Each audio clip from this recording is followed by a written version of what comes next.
So, welcome to this meeting of the Anne Arundel County Board of Education. This meeting is being televised live on AACPS TV and streamed on AACPS's YouTube channel. General information and protocols for the meeting are posted on the sign by the doorway as you enter the room. So, please make sure you read those if you have not already done so. At this time, we'll have our invocation. O God, we pray to administer that which is just in all educational policies, being ever mindful of your guidance. Stir us to action with love, wisdom, and understanding. And now for the Pledge of Allegiance. Pledge allegiance to the flag of the United States of America and to the republic for which it stands, one nation, under God, indivisible, with liberty and justice for all.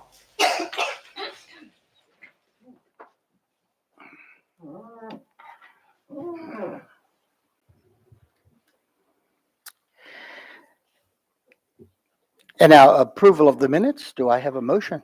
Motion to approve as written. Second. Okay, we have a motion and a second. Any discussion? Consensus? Okay.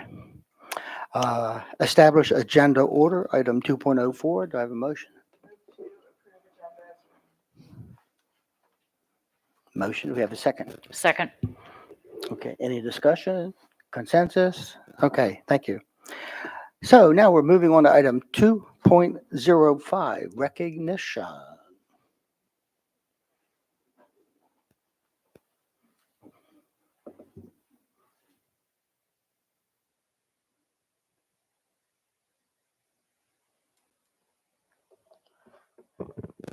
Good morning or good afternoon. Buenas tardes. Mr. Silkworth, Ms. Frank, member of the Board of Education, and Dr. Bedell. My name is Frances Cruz Serrano. I'm the International Involvement Specialist in the Office of School and Family Partnership, and I have the honor of presenting this morning recognition. Do you all know that there are 101 different languages for parents and guardians here in AACPS? That's a fact. The International Parent and Community Leadership Academy, also known as IPCLA, is coordinated by the Office of School and Family Partnership in the Communication Department to develop leaders among international parents and community members here in Anne Arundel County. IPCLA this year was a 7-week that we meet and know each other. In this academy where the participants identified and discussed challenges facing our international students and families, gain better understanding of AACPS initiative, and explore ways they can become meaningful, influential leader in their own community. IPCLA has served as a pivoting point to those who have previously participated. In 2017, I was a member of this academy, and this is my second class since I have the pleasure to assume this lead role for the IPCLA. So I'm super proud today to be again with you. From prior IPCLA cohorts, AACPS has recruited and hired interpreters, bilingual facilitators, community school program managers, PPWs, and a teacher from last year's cohort. This powerful professional experience has been a vehicle to engage international members through projects that bring the resources and information obtained in this academy to their communities to better support the academic achievement of international students and English learners, families, and students. Some of this project for this year's cohort is empowering Spanish-speaker parents for English learners to support and develop their literacy through their native language. Urdu-speaking families event to share an overview of what we have as a AACPS programs. And then for the first time, connecting our Vietnamese community and share the information that all this section have provide to our Vietnamese community member. Today, we recognize 22 parents and 2 community members that live through Anne Arundel County. This diverse set of IPCLS members represent 11 out of our 13 clusters, 16 different countries, and 13 different languages. Developing that relationship that benefits a student academic achievement is at the heart and our passion of everything that we do in the Office of the School and Family Partnership. And we are excited to gain new international leaders in our community. At this time, I would like to invite our IPCLA graduates to come forward for a photograph with Dr. Bedell and the Board of Education members. Please, a round of applause.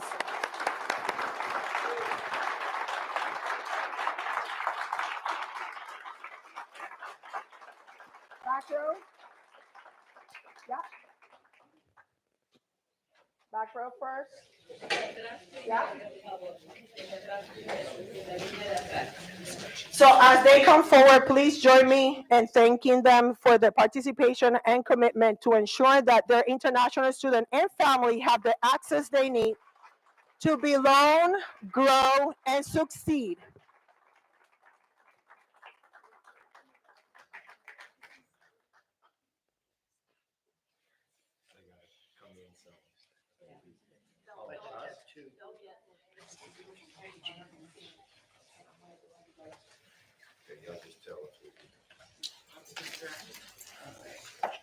Y'all shift just a little bit. Back row's fantastic. You all, if you guys can scooch together. Sorry, back here. Back, yep. There you go.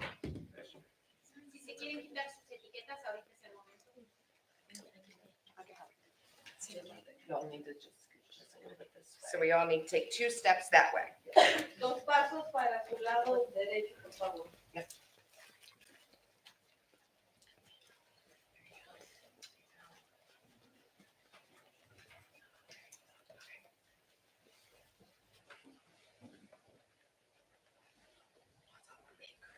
I'm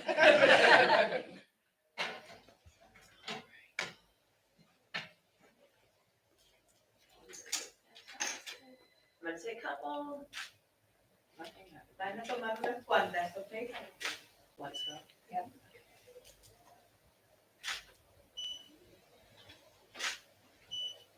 One more. Thank you very much. Thank you. Thank you.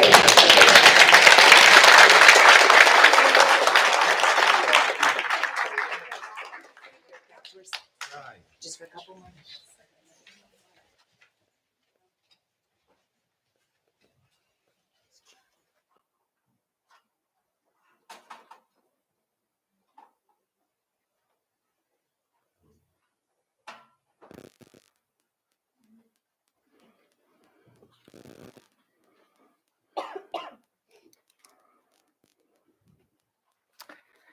Okay, we're going to be moving on to item 2.06, our Educator of the Month, Ms. Corcadell. Thank you, President Silkworth. Today, the Board of Education of Anne Arundel County recognizes a teacher who is invested in her students and wants nothing more than for her kids to reach their goals and succeed in everyday life. She takes pride in seeing her students learn and grow. She advocates for special needs in the classrooms, constantly trying to figure out ways to include her students with autism in everything. Allison Criswell, special education teacher at Central Elementary, is our lady.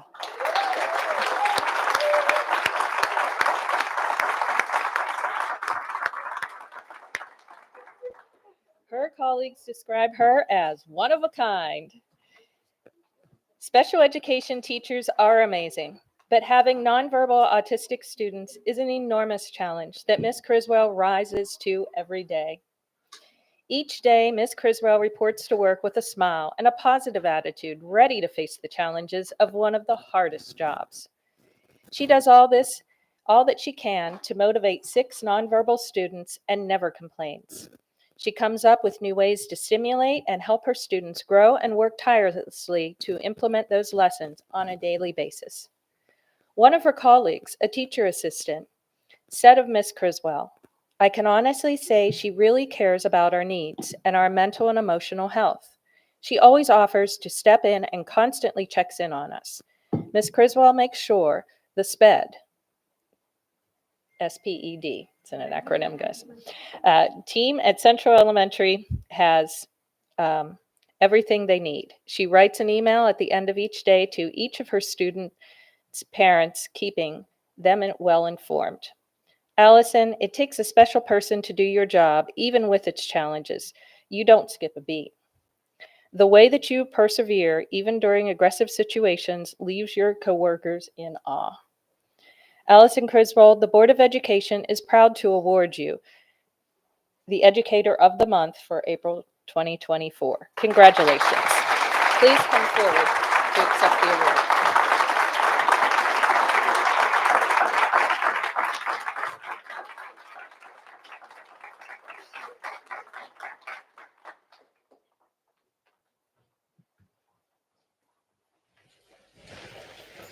So normally there's a little bit of conniving to get you guys to come here and keep the surprise. So what was your story of the day? That my amazing TSA was Volunteer of the Month. I think they knew I would have panicked if I was told I had done. I'm really thankful I'm not getting it. Worthy of considering getting nominated for, most certainly. But here is the remarks and a little bit there. And who is joining us this morning in your entourage? I saw some people arrive to give you some spread of joy. And We have our Vice Principal, Mrs. Shipp, Teacher Assistant, Terry Jackson, I'm TSA, thank you, Daniel, her mom is out. Hello. And sorry, I can't talk anymore. She is our OT at Central Elementary. Thank you.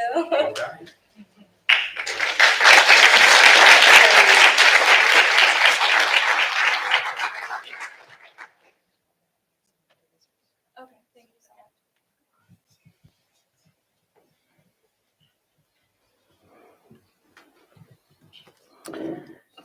much. Okay, we're going to be moving on to item 2.07. That's our Employee of the Month, Mr. Silkworth. Oh, that's me. Yeah, okay. So, over the last 4.5 years, this employee has shown an eagerness to share her knowledge with teachers and students. She shows a natural talent for motivating people and fostering growth for her students. She shows enthusiasm to improve her teaching through collaboration and continued education. She is a consistent team player who is always willing to pitch in and help. Miss Adrienne Lyon, teacher assistant at Ridgeway Elementary. Miss Lyon has a passion for personal growth, and it's infectious to everyone around her. Adrienne has the ability to implement a number of learning techniques and strategies to address the needs of the diverse student population at Ridgeway Elementary School. She contributes to the positive influence of the school by starting each day with a positive attitude and outlook. She makes every student and staff member feel welcome by greeting them and building personal relationships. She is a team player and is up for any task asked of her. Miss Lyon performs her duties as a teacher assistant with a high degree of professionalism. She builds positive relationships with her students and staff. She is always prepared for her groups and pulls the students for a small group with consistency and fidelity. She is willing to work with any student that needs assistance. The different techniques and strategies that she uses to address students' individual needs and build strengths are outstanding.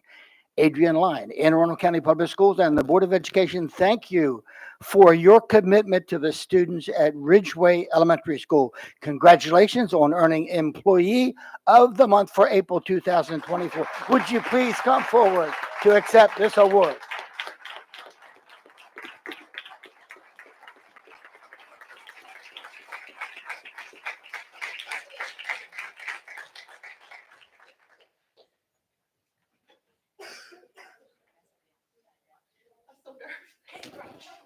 Thank you, everyone.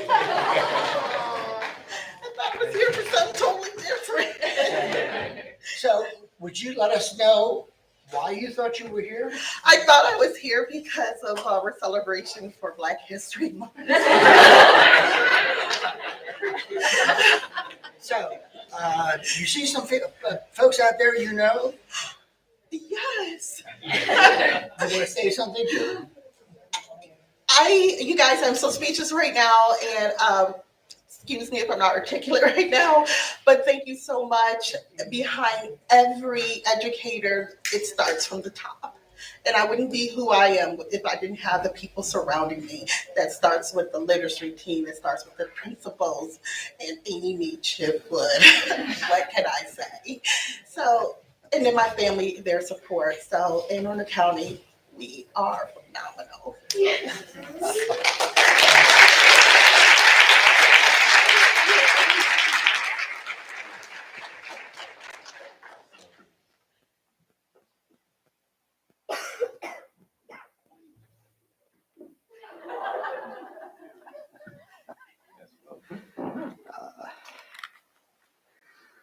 Okay, we're going to be moving on to item 2.08, our volunteer of the month. Miss Frank. Yes, thank you. It's incredible energy in here this morning. I love this. I'm going to do the volunteer of the month. Ralph Waldo Emerson once said, "What lies behind us and what lies ahead of us are tiny matters, what lies within us." This month's volunteer of the month demonstrates that even when we struggle through difficult times and we know there are even more ahead of us, the light within us can still shine brightly for others. She gives her time every week and embodies selflessness and dedication to our staff and students at Severn Elementary. It is an honor to recognize our April 2024 Volunteer of the Month, Miss Jamie Wishard.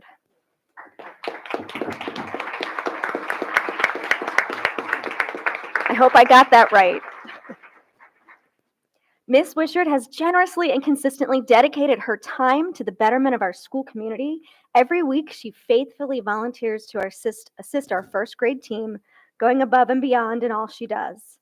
Whether it is making copies, organizing materials, or hanging student artifacts, she helps in any way she can. What truly sets Miss Wishard apart is not just her remarkable work ethic, but the resilience and courage with which she faces adversity. Despite facing personal health challenges, Mrs. Wishard refuses to be defined by her circumstances.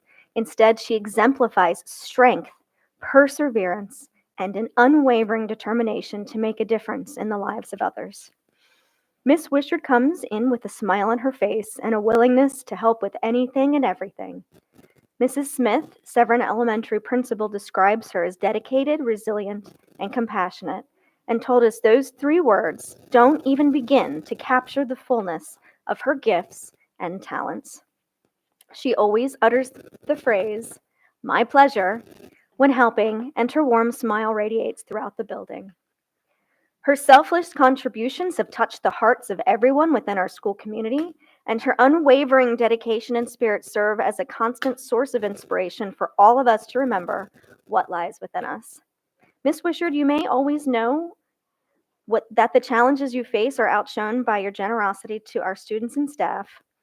Severn Elementary and the entire Anne Arundel County Public Schools community is blessed to have such a dedicated volunteer, and we thank you for your service. Would you please come forward? It is with great appreciation that I would like to present the Volunteer of the Month bell and certificate to you as a symbol of our appreciation.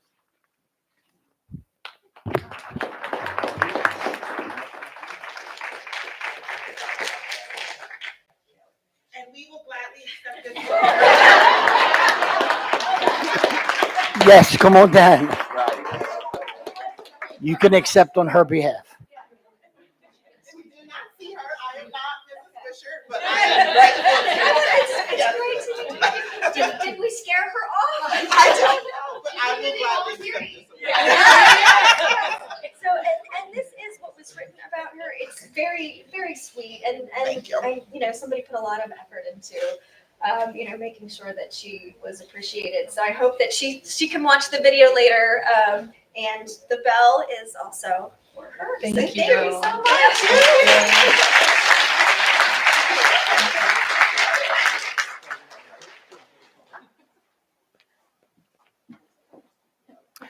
At this time, we'll be taking a short break for some photos.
So we'd like to welcome everyone back. Moving on, item 3, public comments on agenda items. We have no public comments this afternoon on agenda items. So we'll move on to item 4.01, policy committee report.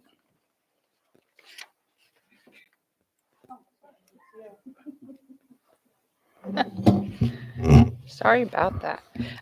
So the policy committee met yesterday, and we discussed policy EAA, eligible riders, which was last adopted in March of 2015. So it was well overdue for a relook. There were no substantive changes proposed by staff when it was brought to the committee, but it opened a discussion because this is a topic that the board has received lots of input on, certainly over recent years. And so obviously as policy committee, we want to get policy right before we bring it to the board. So it was decided in that meeting that this would be brought back to staff. Dr. Tobin had a lot of great insight to offer as someone serving a district that has frequently expressed some concerns. So I did ask Dr. Tobin to sort of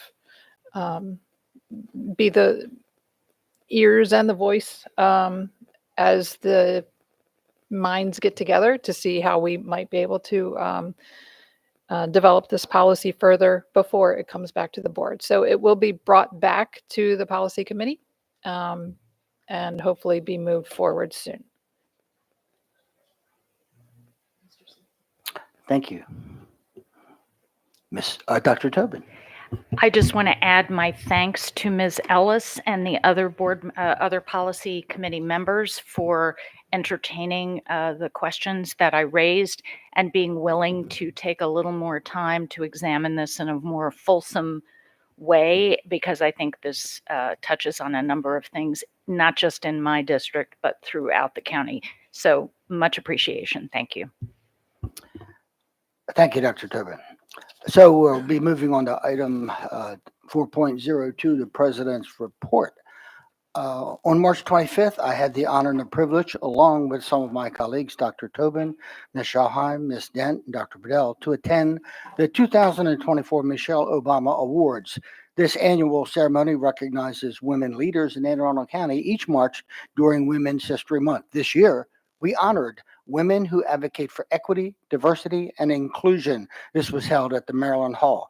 Anne Arundel County's Public Schools Chief Equity Officer, Dr. Maisha Gillens, has been named as a recipient of the 2024 Michelle Obama Award for her work to create and enhance equitable school cultures that are crucial to eliminating opportunity and achievement gaps. Congratulations, Dr. Gillens. This weekend, well, first of all, I'd like to say I hope everyone had an enjoyable break and a well-deserved break. This weekend, some of us will be traveling, some board members and Dr. Bedell will be traveling to New Orleans to attend the annual NSBA conference. Dr. Bedell and Dr. Tobin will, in fact, be presenting, and we certainly look forward to that event, and we'll keep you posted as to how that goes. Also, I wanted to mention that recently Dr. Bedell sent out a letter to all of our families in Anne Arundel County, and that letter references the upcoming solar eclipse. I believe that solar eclipse will occur on April the 8th, 2024. This is a copy of the letter. We recommend that everyone, all families, students, all of our stakeholders, please take a look at this and enjoy this solar eclipse, but in a safe manner. Ms. Corkadell, you have something for Hoops for Hearts, I believe? Absolutely. I had a great time at Southern Middle School attending the Hoops for Hearts, and our very own Dr. Bedell took to the court for a few and showed us what he's got. No, it was great. And it's always faculty versus the students, and the high schoolers come down and lend a hand, and the middle schoolers love it. And it's a great, it's the end of the day. It's Friday. We had the music cranked up. We had the kids dancing during the halftime, and even some of our staff members' kids were involved in it. It was absolutely fabulous. And I want to extend a special appreciation for the American Heart Association. Their representative was down there having a great time with us, and true testament that this is a worthy cause, that the dollars go to where the heart is. And then I just wanted to do a shout out to our Future Farmers of America. They 100% fund their national championship trip, and has taken between first and third place in almost every single event that they do.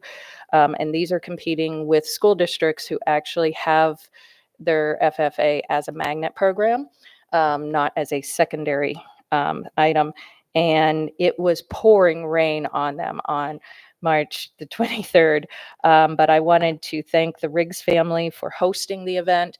And what they do is they auction off farm equipment and tractors and similar to help raise those funds. And so I wanted to wish them a lot of luck.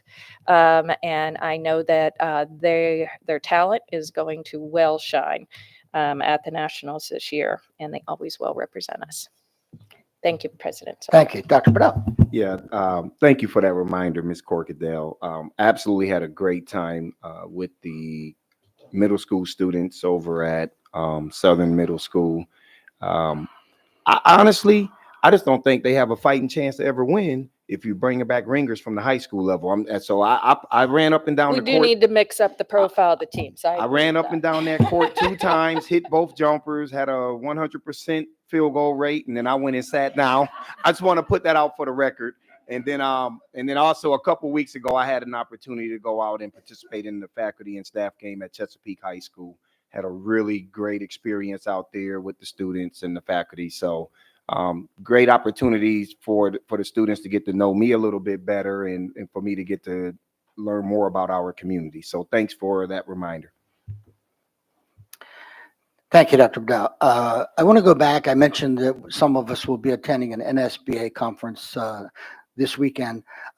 This morning, the board, during closed session, made an amendment to their current reimbursement procedures to better align with current business practices. The board handbook committee meets annually, and we will review any amendments that may be needed to capture this and any other handbook provision. So, having said that, that concludes the president's report.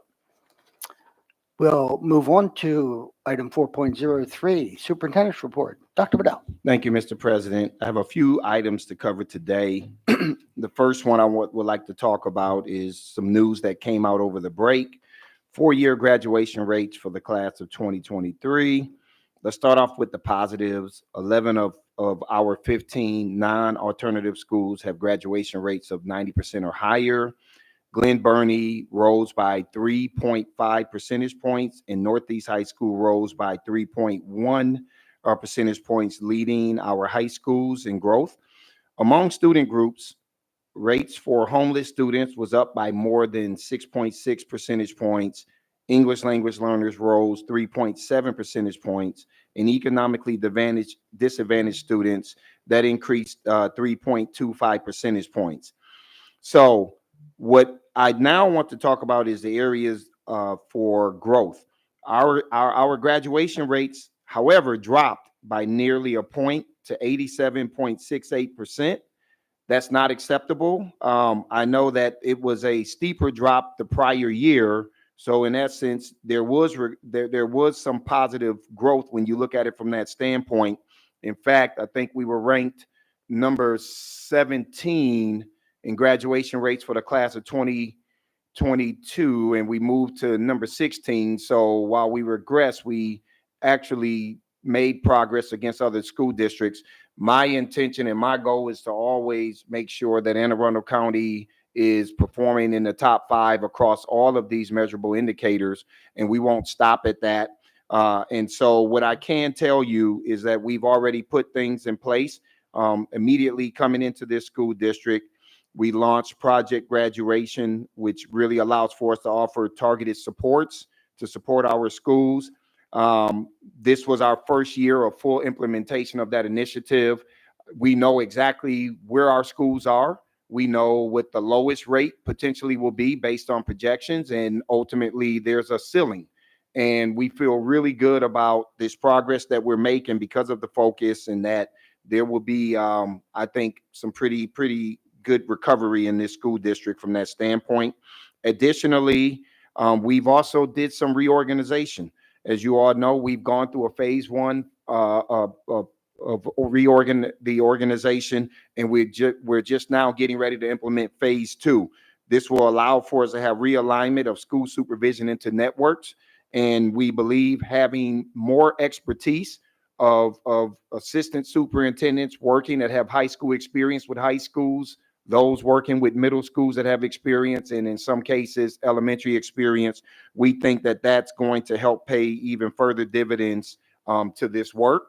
And so our ultimate goal is to, we had some pretty healthy conversation in executive close around the data, and we're going to look to do a workshop. I think it's important that we try to unpack what has happened and what has transpired over the past couple of years, and to give this community assurance that there's going to be a rebound and a recovery. And I pride myself on making sure that the school district, everywhere that I've worked, that we really push the graduation rates. And so I feel good about the systems that we have put in place moving forward. There's also some additional good news, given, just as I've shared with you, the outlook for what we're going to have with graduation rates this upcoming year. Two of our teachers, Christine Baker at Four Seasons Elementary School and Jessica Owens at Hillsmere Elementary School, are among 6 finalists in the state for the Presidential Awards of Excellence in Math and Science Teaching. This is more proof that great things are happening in our classrooms every day. Up to 2 teachers from Maryland can win the national awards. So we definitely want to wish and extend good luck to Miss Baker and Miss Owens as finalists in this category. Here's some news that I think everyone every year would love to hear about, and at least we feel at this point that we can give you some good news 2 years in a row as it pertains to the last day of school. We'll knock on wood here. Barring any further emergency closings, the last day for students will be Tuesday, June 11th, and the last day for teachers will be Wednesday, June 12th. We have received MSDE waivers to allow 3 schools, Meade High School, Bates Middle School, and Old Mill Middle School South, to close 1 day early because of construction projects and the need for teachers to move materials. As you all know, a few months ago, we also presented to you the changes that we were looking to make at Phoenix and Moss. We're waiting to hear back from the state because that's also going to require that we do some capital work in those schools. And so we're looking for a waiver to also give them that additional day so we can start the transition for those 2 schools with staff moving from one building to the other. Our 3 finalists for the 2024-2025 student member of the board will take part in a debate in this room tomorrow night at 6 p.m. This event will be broadcasted on AACPS TV and our YouTube channel. I encourage everyone to tune in and hear from these amazing students. Once again, that will take place on Thursday, April 4th at 6 p.m. And then finally, I just want to continuously update you on our vacancies. Again, red represents last year, blue represents this year. As we stand at this juncture, we are still ahead of where we were last year at this time. The ultimate goal is to get to where we are with bus drivers, where we ultimately just have 0 vacancies. We have 0 vacancies for bus drivers and our alternative vehicle drivers. So we know that has really had a positive impact on our ability to get kids to school. But not only that, to ensure that they have these activity buses for extracurricular purposes. And so we're really proud of that. And we're hoping that as we continue to recruit, we see these numbers decrease. Final reminder on this one, you will not see teacher vacancies because there's just not a lot of movement happening. We're recruiting for the upcoming school year in that particular category. Mr. President, that concludes the superintendent's report. Thank you, Dr. Bell. Dr. Tobin. Thank you. A couple of quick comments. First of all, I'd like to give a big shout out to Ms. Owens of Hillsmere Elementary for being a finalist, and to Principal Terry and her entire staff. That is exciting news, and congratulations. The other thing I just want to mention, and I know you're very attentive to this, Dr. Bedell, but it's something I think is always worth talking about when graduation rates are on the table. We have to remember that we want to make sure that students don't just check the box and graduate, That's a fact. but that when they graduate, they have in fact done what needs to be done and are educated in the way we do that work here.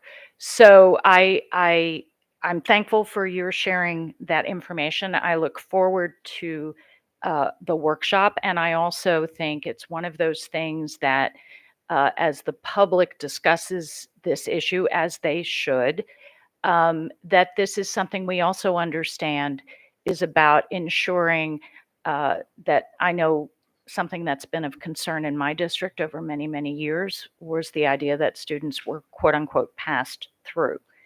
And that serves no one. And so I I just add that to the conversation. I know you're aware of it, Dr. Bedell, and my colleagues are as well. So thank you. If I could respond to that, Mr. President, you nailed it. If any of you have had an opportunity to attend when I do the school-wide assemblies, I've done it at a couple of high school events, but mainly middle schools. One of the comments that I've made to our teachers is, one, I don't want us sympathizing children to failure in life. It happens too often. I am about accountability, and this is what I've also shared with our students. I don't want my legacy to be that 10 years from now, you look back on your experience in Anne Arundel County and the experience is we had a superintendent that just pushed us through. I say that at every single one of them. You know, we're not going to allow kids. We understand kids have circumstances, and we're going to hold them accountable. We're going to have empathy, but we're going to hold our students accountable for working hard to get what it is that they want in terms of a high school diploma. I don't believe in pushing kids through and having kids to skate. I think it's a huge disservice to children when we do those types of things. And so I have made that very clear as I'm speaking at all of our middle schools about my expectations on what this system will do for you. And then if you feel like we're pushing you through, hold us accountable. But that's a great point that you make, because it isn't just about getting graduation rates up. You could easily do that. You can just inflate and push people through, and you're doing more harm to the community's future than you are helping. Thank you, Dr. Bedell. So I've attended many of those meetings with Dr. Bedell and students in middle schools, high schools, and he absolutely makes that comment to the students that he believes in holding them accountable. They will rise to the level of our expectations. So you're absolutely right. Ms. Frank. Yes, thank you. Yes, I had definitely wanted to, and I reached out to Dr. Bedell, and I had asked about some of the rates of graduation and to try to get a little bit of that background. So I'm very glad to hear that we're going to be digging into that. And I think some of my colleagues, and Dr. Tobin has made some really good points about that. So I appreciate the willingness to dig into that a little bit. Just a couple of points that I would like to kind of just make sure that we're talking about too, as far as pushing people to graduate and making sure that we're not checking boxes. I totally agree with that. I would also be interested, I know at one point, I believe, Dr. Bedell, you mentioned that we have a very high threshold for graduation. I would be interested in kind of looking at that as well, as this workshop comes together. And then also I've heard things in the community as well. So I agree with accountability and transparency, and I'm glad that we're looking at this. And when you say high threshold, I want to make sure for the community and people who are listening, you're talking about the number of credit hours that are required, because we are significantly higher than everybody else. And that is a conversation that we're having. We're significantly higher than everybody else, but then we're significantly lower than everybody else when you look at instructional minutes at our elementary school. It doesn't make sense. And so all of these things we're going to have to take a look at if we want to be this great school district that we all are working towards. Some things are going to have to change. Okay, seeing no more lights, we're going to be moving on to item 5.01. It's a Chromebook reconciliation project presentation. Dr. Bedell. Thank you, Mr. President. School board members, this was something that we brought to your attention probably about a month ago or so.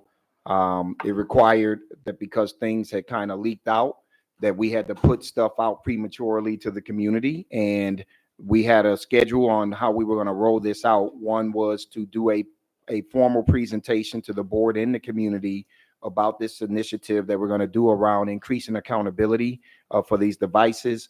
Unfortunately, it didn't happen that way, but now you all are going to get that presentation and really get some context as to why it's important that we really embrace this reconciliation project with our Chromebooks. For that, I'll pass it over to our COO, Mike. Good afternoon. I'm very honored to be here today. So good afternoon, President Silkworth, Vice President Frank, members of the board, and Dr. Bedell. For the record, I'm Mike Burkowski, Chief Information Officer. Thank you for the opportunity to come before you today to talk about the Student Chromebook Reconciliation Project. I've been asked multiple times, why are we doing this? In short, our current Chromebook distribution model that we have today was put in place during the COVID pandemic. And quite honestly, it really was a lifeline to get our students and our faculty connected to be able to continue the learning process. At that time, we required families to take Chromebooks. Many of them did not want them, but we required them to be able to ensure that the student learning environment that they were in, the new environment, the online environment, was done in a consistent manner. Because trying to use your own device in the environment we were going into, there was no way to be able to ensure success. So we did this very much to try to limit the issues that we were having. And our goal was to try to get these Chromebooks out to our students as soon as possible. The Chromebook distribution program that we rolled out at the time was never intended for the future. It was intended for the time that we were in. So we made mistakes. You know, in the beginning, when we were looking at it, you know, we didn't have enough Chromebooks. So we went into classrooms and we took whatever we can find. And so we addressed certain student populations first, and then we rolled out to try to get the rest of our students involved. We pleaded with families, if you have a device, please let your student use the device you have at home, and we promise you we will try to get you a Chromebook as fast as possible. We did that. We did that in very trying times, of which we were not prepared for. We were not prepared. No district was really prepared for it. So, as we are today, we stand here with a lot of lessons learned. But what we do know is that our current model that we have is not sustainable. One of the things that we're required to do as part of our inventory controls is we are required to actually physically inventory every computer device every 3 years. We have not done that since the beginning of COVID. So this effort will help us along that requirement as well. One thing I do want to make a point is the fact that we've been talking about this for a while. This was not a rash decision. We talked at executive team. I presented several different numbers, several different scenarios. We talked about it at cabinet. But what I will tell you is that the recommendation we're making, and as we're moving forward, is a consensus amongst the superintendent's cabinet and executive team. So, you know, as technology, I stand before you today making this presentation, but I have the full support of the superintendent's cabinet and executive team in our direction. Our goals of this effort are strategically aligned with, I'm trying. So should I just do that when we're ready?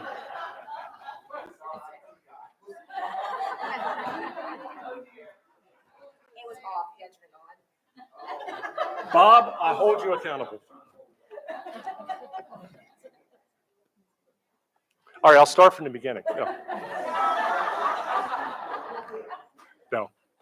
Our goals of this effort are strategically aligned with the Maryland Blueprint and Dr. Bedell's post-entry plan.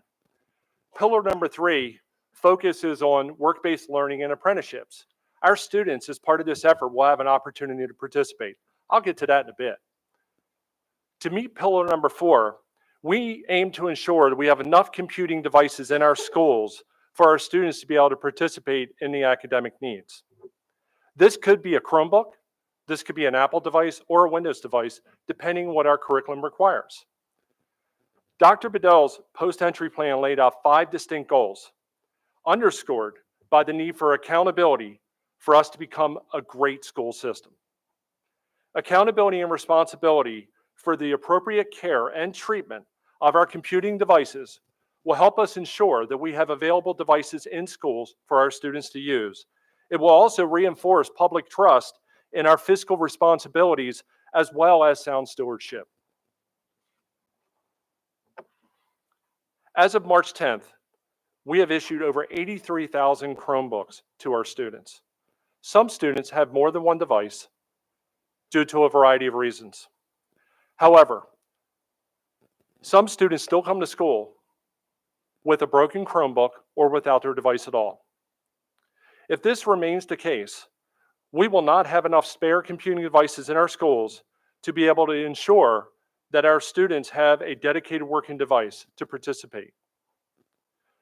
For students who do not have a viable computing device at home to be able to do their homework, we will establish a no-cost, and I repeat, no-cost, device loaner program by semester and by school year.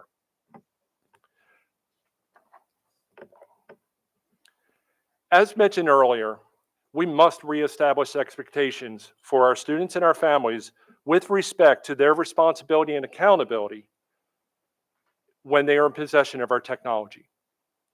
We cannot sustain the current damage trend that we see to our limited computing devices, and changes are needed at this time.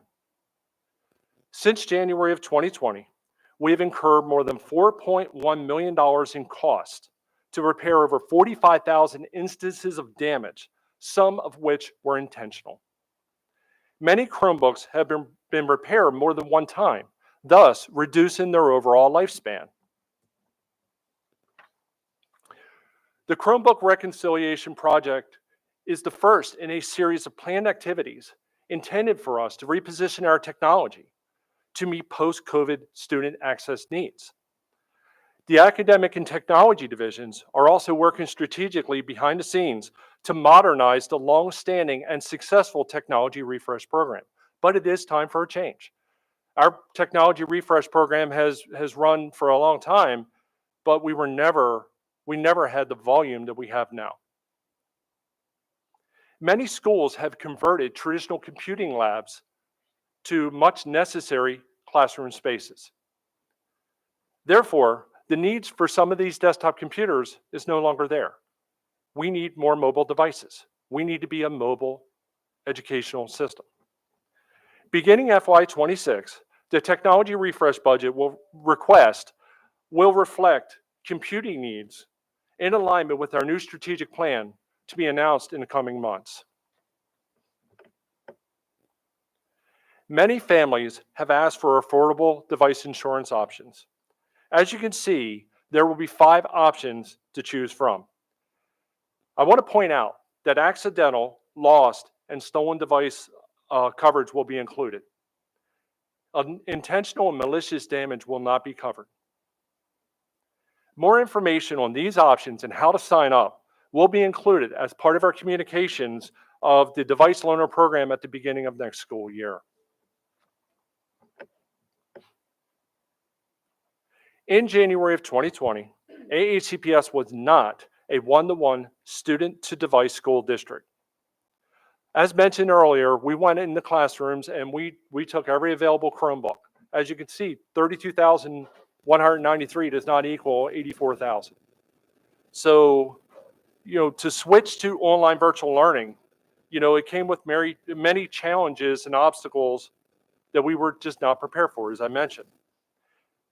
Having enough devices, the Chromebook distribution process, and inventory management proved to be problematic, and they definitely were not perfect. However, we made it happen the best we could under the most trying of circumstances. As you can see, we have obtained a lot of Chromebooks through various one-time funding sources. Replacement of these devices is part of the ESSER funding cliff that has been discussed at past board meetings and workshops.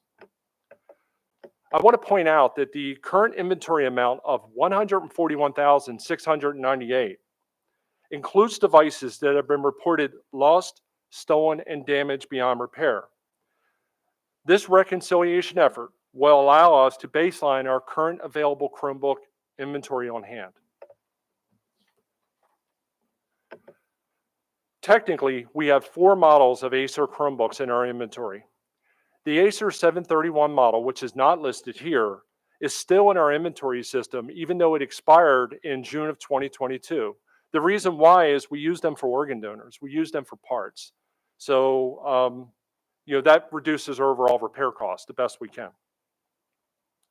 The 732, 733, and 734 models are currently in use. One thing I'd like to mention is in April of last year, PC World actually published an online article where, they mentioned how the Chromebook churn was creating unnecessary e-waste in our landfills. So also they were, the claim was that was a big hurt on our planet. In the article, the United States Public Interest Research Group actually claimed that Google created a planned obsolescence model in regards to Chromebooks. So, this group, which is a national advocacy group, also recommended that Google go ahead and lift their planned obsolescence model and support all Chromebooks for 10 years. In other words, Chromebooks, regardless of their condition, regardless of when they expire or when we acquired them, would expire on the same date. That was a big, big financial impact on districts that was unforeseen in the beginning. Because think about this, in the beginning of COVID, everybody like us, we were all rushing to get Chromebooks because they were really the least expensive device. We needed to connect via Google Meet like most other school districts were and connect our folks. So, the Chromebooks that we have, they've lasted, over time, as we can see. And, in regards to the 732 model, before Google made the change, that device was supposed to actually expire in June of 2024. That's last June. So with Google's change, that device now is supported up to 2027, June of 2027. The 733 model was originally slated to, expire in 2026. Now it's pushed out to 2029.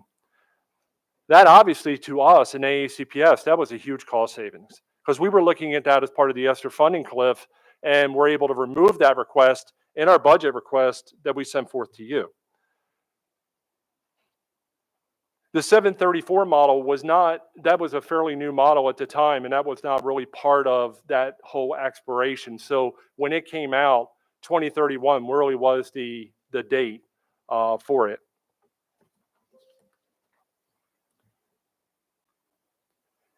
In February, we asked students to go online and verify their Chromebook. And really what this meant was students have Chromebooks.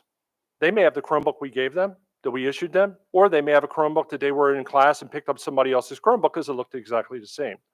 We really don't know, and we have no way to control that.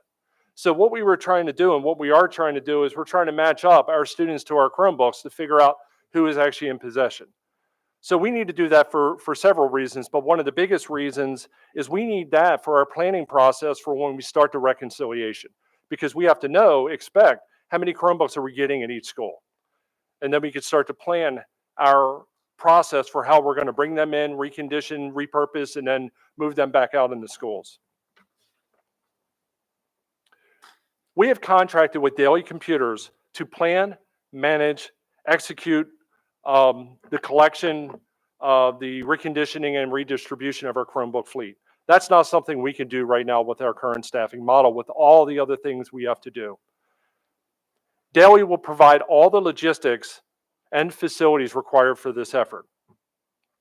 Daily will also ensure that our fully functional Chromebooks are back in our schools along with carts at the beginning of the school year. Now, as mentioned earlier, Up to 40 of our students will have the opportunity to participate in this project as actual daily temporary employees.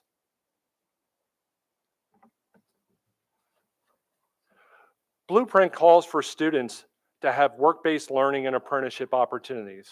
What better opportunity than this?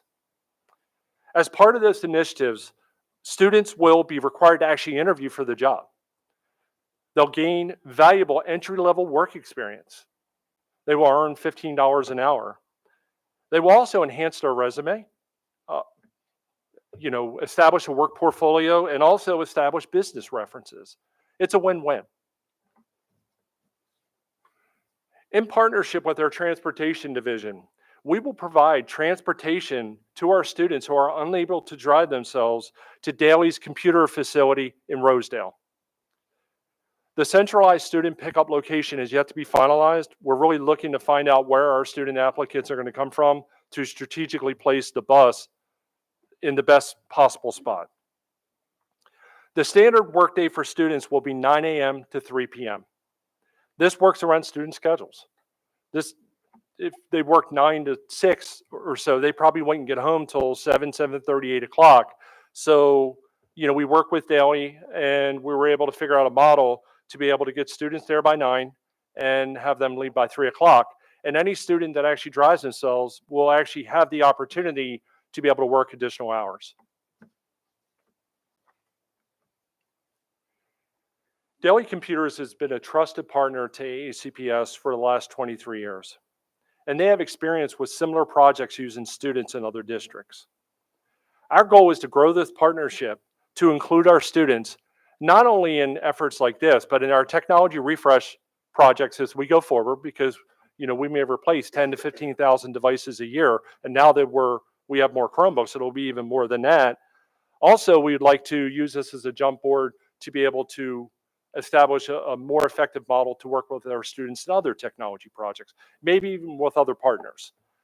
Daly is also looking to expand their AACPS pipeline for future talent. We will strive to reduce the impact of this effort on students. However, we must realign our limited computing resources to best meet our academic needs. This summer, we plan to make Chromebooks available,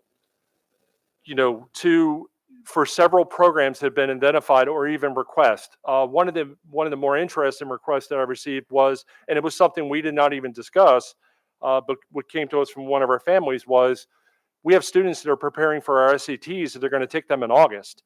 So they'd like to be able to have a Chromebook to be able to do that, as well as applying for colleges. So we listened to our families, and we went ahead and pivoted to be able to include this as part of our plan. There may be a couple other things that pop up as we go forward. We know we have to be flexible, but also we have to keep our eye on the fact that we have to reposition our Chromebooks. We have to get our computing devices back into our schools so that we can actually have our instructional program be executed. The COVID pandemic forced a rate of adoption in technology unlike anybody's expectations. And since we've announced this in mid-February, I have received literally dozens of requests from CIOs around the state and around the nation to find out, what are we doing? Because this is a national issue. This is not an AACPS issue.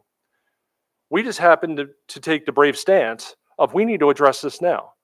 Because as we've talked about this over and over again, our physical realities are here. When we're talking about a Chromebook fleet of close to 100,000 at $350 a unit, that's $35 million. That is something that in this day and time is really hard. There aren't grants out there right now that are staring at us that are going to help us in this effort. So we have to really look at this and figure out our path forward. Again, we have a new strategic plan coming. We have some new adoptions in our curricular area. They're really going to help us, but we have to have the technology there for us. Thank you for the opportunity to come before you this afternoon. And at this time, I welcome any questions you may have. Okay, thank you. Ms. Schellheim. First, thank you for this I appreciate the level of detail. I think the working it in with Blueprint, with the ability for students to work to refurbish these Chromebooks or to take them apart and use them for parts, I think is wonderful and fabulous. I wish my child was old enough to work, because I think this would have been a really cool thing for her. I also really appreciate the fact that you all are pivoting to allow for incoming seniors to use this for SATs and for college applications. Those were some of the questions that I was receiving from constituents, and I was going to ask, but then the slide came up. So really, thank you. I think that this will be well received by all, that you all pivoted and are making this happen. And of course, I did see at the bottom, it's contingent upon getting enough of these devices back. And so I hope that everyone follows the directions and gives them back and doesn't hurt them before that. And, Yes, all you make a those very good good things. point in the fact Yeah. that not only do we need our devices back, we need them back working. Yes. So Working and in good condition. while we So, can repair some devices when they come back, yes. trying to repair 20 to 30,000 devices, that's just not feasible, Yeah. at least in the summertime. Yeah, for sure. So really grateful for all of this, and I'm going to make sure my constituents see the part about the seniors and the various uses for some Chromebooks pending availability. Yeah, great. Thank you. Ms. Frank.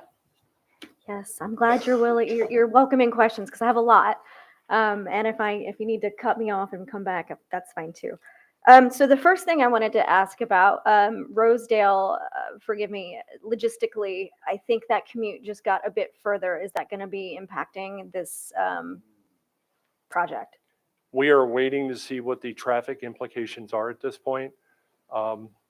We really don't know. In the beginning of this, we really did look for space in Anne Arundel County, but when we were looking at the physical side of this, we were talking about in the millions to be able to at least just get a facility.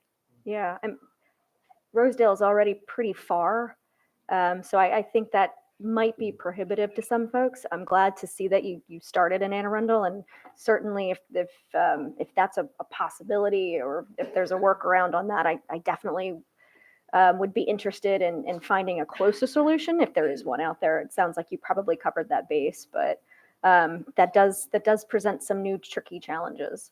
Agreed. I always thought the Chromebooks were a necessary evil based on the circumstances of our times. I was not a huge fan of giving them to the younger kids and all of that. And I have a child. One of them is very responsible, and one of them a little more mischievous. He knows who he is. So I was always of the mind that if parents didn't want school property handed to a child, that was not necessarily a great idea, because if I'm not there to monitor it, and I know some parents are like, he peeled the buttons off, or whatever happened to their kids. So I agree with that. I totally think if you know your child and you know that they're not able to do that, and you want to be in a space where you can monitor them, I agree that we should be reducing the scale of this. I've never agreed with that in the beginning. So I think this is important to scale this to the need and not just sort of blanket give everybody devices. So I saw a couple of Apple symbols, Windows symbols, but I'm not sure that I heard. Are we planning to move away from Chromebooks and procure other devices? Yes. And what is the timeline on that? That's something we're working out right now, and I'm working with the academics division specifically to make sure that the device fits the need. Okay. And we've been waiting for the strategic plan. We've been waiting for Dr. Duarte is fairly new in his position. I've really kind of held off in doing this to allow him to get established, because I didn't have an idea who the new chief academic officer was going to be. And if we're going to go and we're going to set up a lease for something, it has to last at least 4 years. Mm-hmm. So I didn't want to go and make a decision to move away or move to something without really knowing what the requirements were. Now we have a much better understanding, and that's why we're working behind the scenes. And I mentioned around refresh in FY26 looking different. Okay, and I know you don't have details on this, but I'm guessing because we don't have an ESSER infusion of cash, that's going to have to be implemented in pieces. to switch over a fleet like this size? Yeah. Agreed. Okay. We're looking at several different options. Again, we can, recycle equipment that we have and get money for parts. We've done that in the past. We can go ahead and look at our refresh program right now where we currently have a 4-year refresh. Well, for an Apple device, I might be able to go to a 5 or a 6 year. So spread that cost from a lease and I can get more. Yeah. So, in Howard County, when I was there, I did a very similar model when I was there in 2008 when we had a very bad budget time there. So trust me, we will look at every option that we can to try to, within, the amount of money we do have, to try to be very, very creative to be able to get what we need for our students. I appreciate that. And then just my last question. I know that some parents have come to me because of the parental controls on the Chromebooks and their children being able to circumvent that. Is that something, if we move to new devices, that would also be a problem? Or do you think that some other devices might have better innate security measures? I think the answer to your question is yes and yes. Okay. Really, I mean, it's a different way to get around. One thing gets plugged, another thing opens up. This is a national issue. Okay. This really is not AACPS. And I've talked to other CIOs about it. It's not, I don't want to put this on Google or on Chrome or even on our content filter we use. Where there's a will, there's a way. Okay, fair enough. All right, I appreciate it. Thank you so much. Dr. Tobin. Thank you, and thank you very much for this presentation. A couple of quick questions. So, with regard to the issue around intentional harm, which I know has been an issue, how is that determined? How do you determine that what you're looking at is intentional harm versus not intentional harm? Well, if I could be blunt, if someone lights a Chromebook on fire, well, yes, okay, that's intentional. If keys fall off a Chromebook, yeah, it could be a student's plucking them off or they fall off. Right. I mean, on some of these, you can really tell intentional. On others, where it's there, we really look at it as that's accidental and we move on. Matter of fact, we talked about that with the insurance carriers. That was one of the big things I was really concerned about, is I didn't want to put policies out there for families to sign up for, and then all of a sudden they're back and forth about, what truly is intentional. Right. That's my concern. Yeah. Yeah. So we've had a lot of conversations about this. We've been very lenient on our side. Yeah. For that regard, because again, depending upon the situation. Yeah. Depending on the student. Yeah, and I, that is my concern. It's sometimes it's easy if it was set on fire, right? Sure. It's not easy in the middle somewhere. So I'm glad to hear you're having that conversation. I also had a question. Well, I'll go to this. I am sure you've addressed this. And I'm sure that we don't need to go into details in public, but we have a couple of organizations, for example, in this county that spend a lot of time figuring out the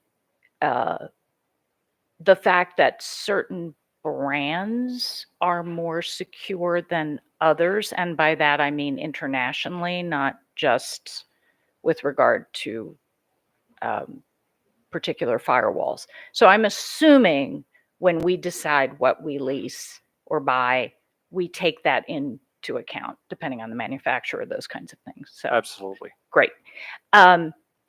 Final question, because I've heard this, again, to earlier comments, I'm very happy to hear how responsive you've been to family questions, because I've heard the SAT, I've heard the summer school, I've heard all of those things. So I know that many of my constituents will be happy to hear this. But what does this shift or change how employees, can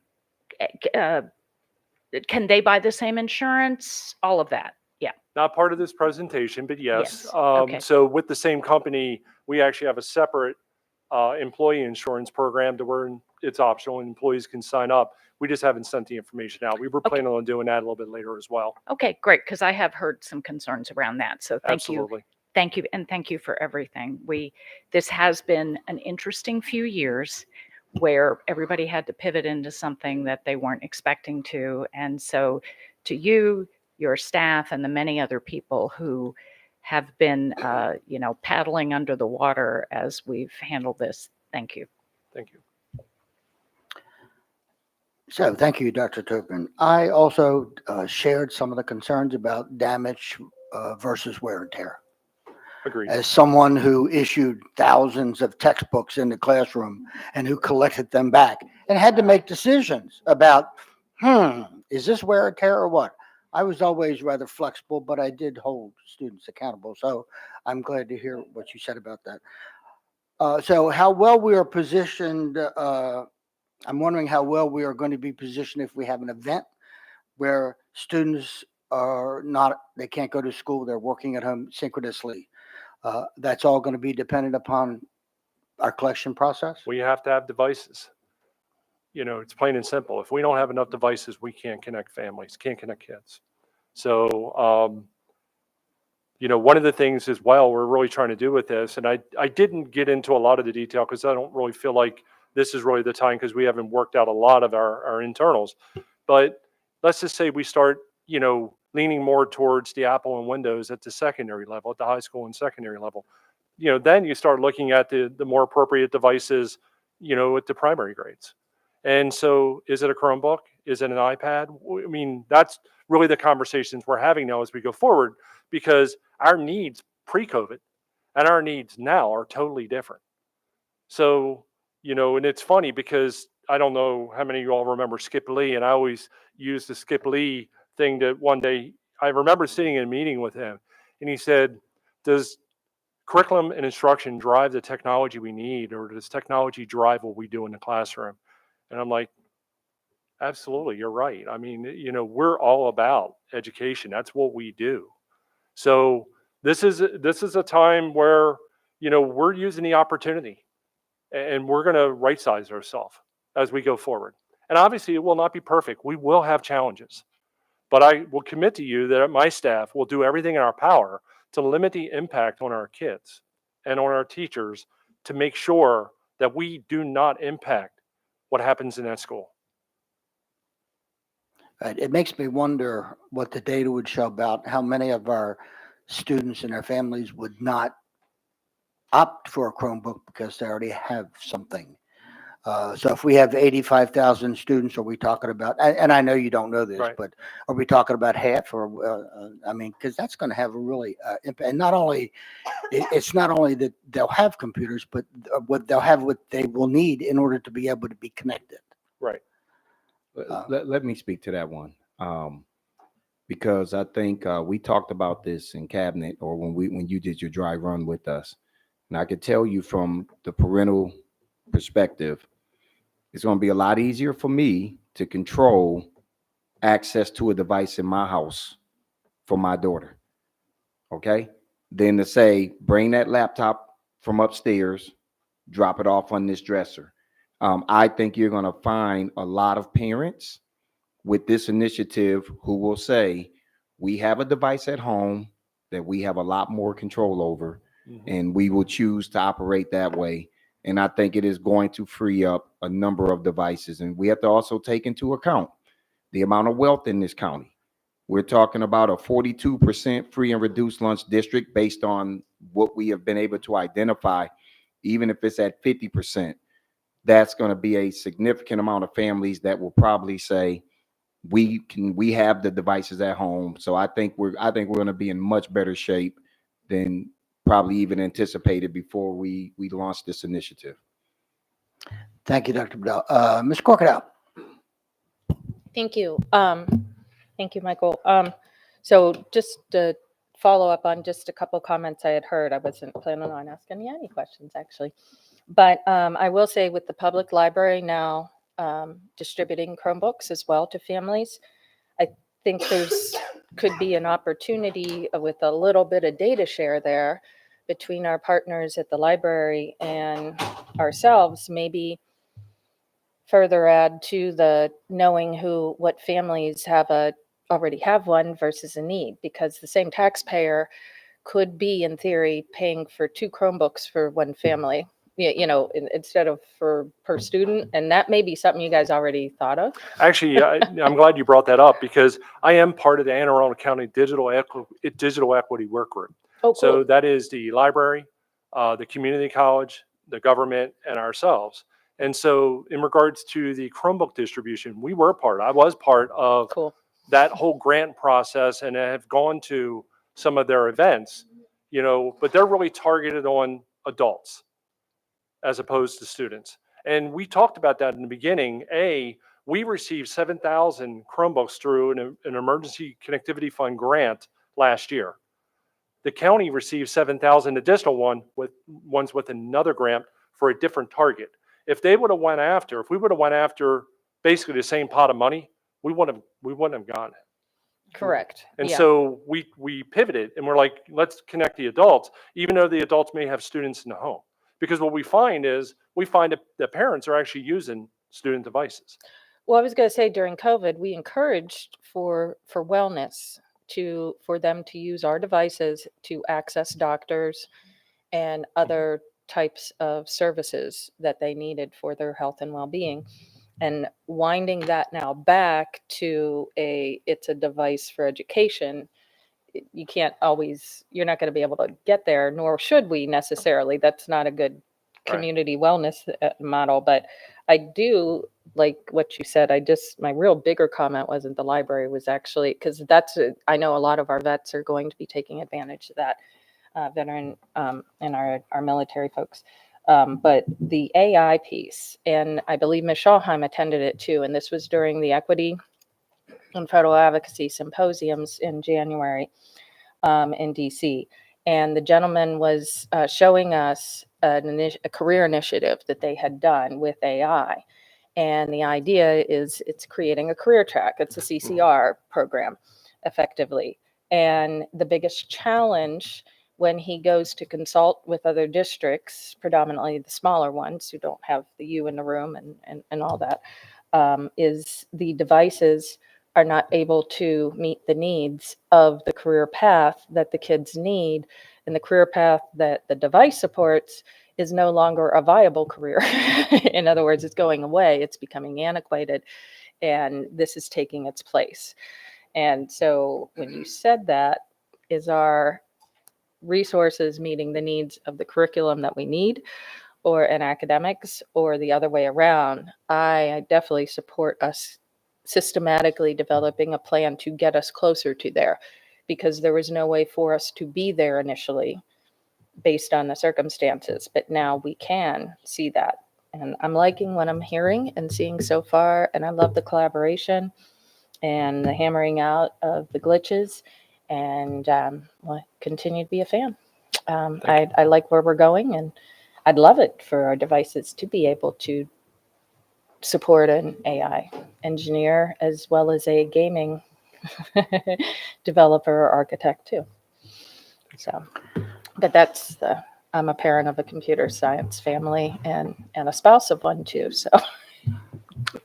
Okay, seeing no more lights, thank you so much for the presentation. Appreciate it. So we're now going to move on to item 5.02, a presentation cultivating communities of wellness. All right, Mr. President, we are excited to provide this annual update around cultivating communities of wellness as a part of the United States Department of Agriculture mandates. We have a number of staff members up here, and I will allow them to introduce themselves, and then we'll take you through this update. Thank you. Thank you, Dr. Bedell. Good afternoon, President Silkworth, Vice President Frank, Dr. Bedell, and members of the board. For the record, I'm Jody Rissy, Supervisor of Food and Nutrition Services and a co-chair for the Wellness Council in Anne Arundel County Public Schools. I'd like to take this opportunity to let the folks that are with me today introduce themselves. Good afternoon. I'm Christiana Walsh, Coordinator of Health, Physical Education, and Dance, and also the co-chair of the Wellness Council. Good afternoon. I'm Amy Girk. I'm the principal at Ruth Parker Easton School. Good afternoon. I'm a speech language pathologist at Ruth Parker Easton, and I'm also the chairperson of our school's wellness committee. Good afternoon. My name is Amy Richards. I am a parent of a student at Ruth Parker Eason, as well as an educator at Crofton Elementary. We sit before you today to talk about the annual Wellness Council update, which is a mandate from the federal government. The coordinated school health model, which you see before you, places the student in the center for all policies, practices, and processes to ensure that the student is prepared for college, for career, and for community. This coordinated school health approach, which is what we used and what we implemented in Anne Arundel County, has been in existence since 2006. The United States Department of Agriculture, which you can see on this slide, mandates that all school districts that follow or participate in a national school lunch or school breakfast program must complete a triennial assessment every 3 years. MSDE created our current 2024 triennial assessment, which you see before you.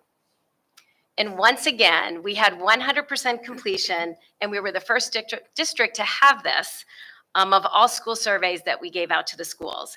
MSDE is tabulating the results, and we're anxious to see what the report will show us prior to the end of the school year. Because we don't yet have those triennial assessment results, we wanted to highlight the great things in wellness that are happening around our county and in our schools. First, we'd like to recognize those schools who were identified as Wellness Schools of Distinction. We have 4 new achievers this year: Belle Grove Elementary School, Mayo Elementary School, Severn Elementary School, and Tracy's Elementary School. We have some previous achievers who renewed their Wellness School of Distinction honor. Those are Annapolis High School, Broadneck High School, Maryland City Elementary School, Northeast High School, and Oak Hill Elementary School. You can't talk about Annapolis High School without talking about their key ingredient to wellness in Mary Kay Connerton, our 2024 Maryland State Education Teacher of the Year, and the 2023 Anne Arundel County Public Schools Teacher of the Year. We wanted to highlight a recent visit from our Lieutenant Governor Miller, Dr. Bedell, and our board members who were able to join our A-High students and talk about wellness in action and wellness-related issues that students are facing today. I'd like to now turn it over to Amy Girk, who is our principal from Ruth Parker Eason School, who will talk about how wellness has had a positive impact on her school. Thank you, Jody and Christiana. Good afternoon, everybody. I'm so excited to be here today to show you the unique ways that wellness thrives at Ruth Eason. But before I get started, we're going to share a little video with you so you get to meet some of our students.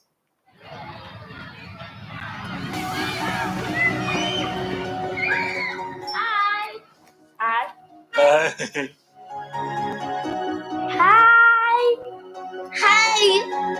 Hi. Hi. Hi. Hey. Hi.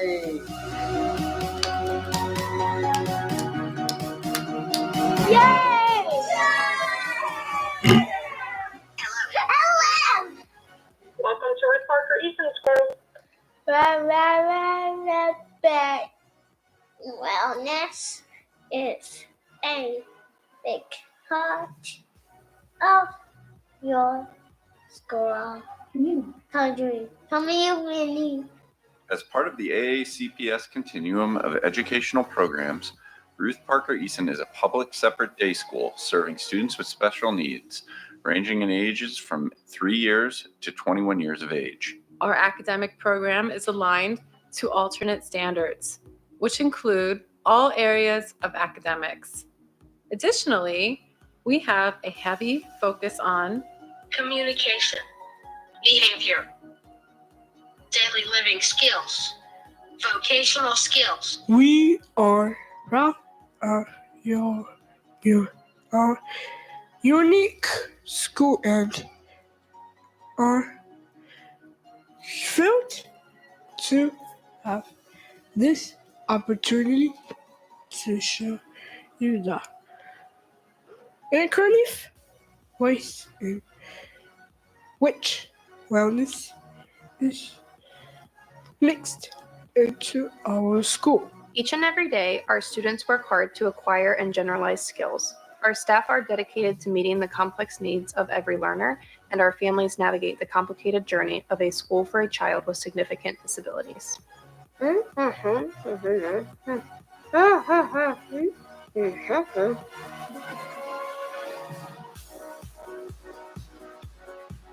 There are so many Heritage, Africa, each day. There are many challenges to overcome each day.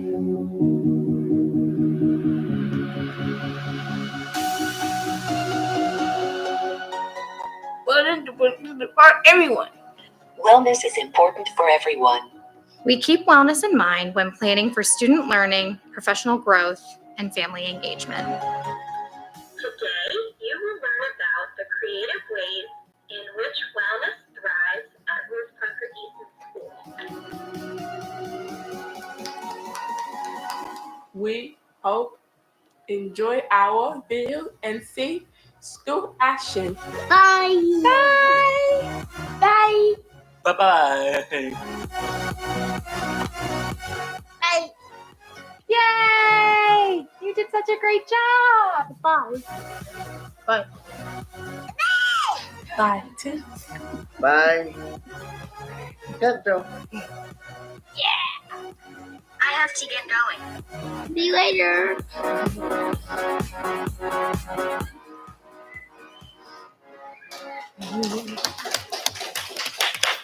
Special thanks to the AV team. They did a phenomenal job working with our students and teams. So I hope that our video conveyed to you why wellness is so important at Ruth Parker Easton School. Because of the unique needs of our families and our students and our staff, we look at wellness through 3 pillars: physical, emotional, and professional wellness. We're very creative and we're very intentional in how we do wellness for all 3 of those stakeholders. The physical and emotional well-being of our middle school and high school students is supported through an adapted health curriculum. So our adapted PE teacher takes the Anne Arundel County Public Schools health curriculum and modifies it so that it is meaningful, interactive, and engaging for our students in those departments. Adapted sports are also a really fun way through which wellness is supported. Students find success in their PE classes through some creative and differentiated planning and adapted materials. And then we do some school-wide events, which are really a great way for us to celebrate student skills. We do a volleyball event and we do a bowling event each year. And it's not just a celebration of effort, but it's also a way for our community to come together. Wellness has been part of our school improvement plan for several years, and our data continues to show that there is a benefit to all of our efforts. Last year, 83% of our staff felt very comfortable in their role. And this is exciting data, especially when you consider the diversity of our students' needs and the complexity of the roles within our building. We have over 100 staff, and each one of them serve our students in a very unique and important manner. So professional wellness is very important. We also have some targeted professional development that has led to success in supporting our staff professional wellness goals. We do an onboarding and then an ongoing training for all new temporary support assistants and paraprofessionals. That's resulted in 83% of our new hires feeling that they've grown in their skill set and their comfort level in their skill set.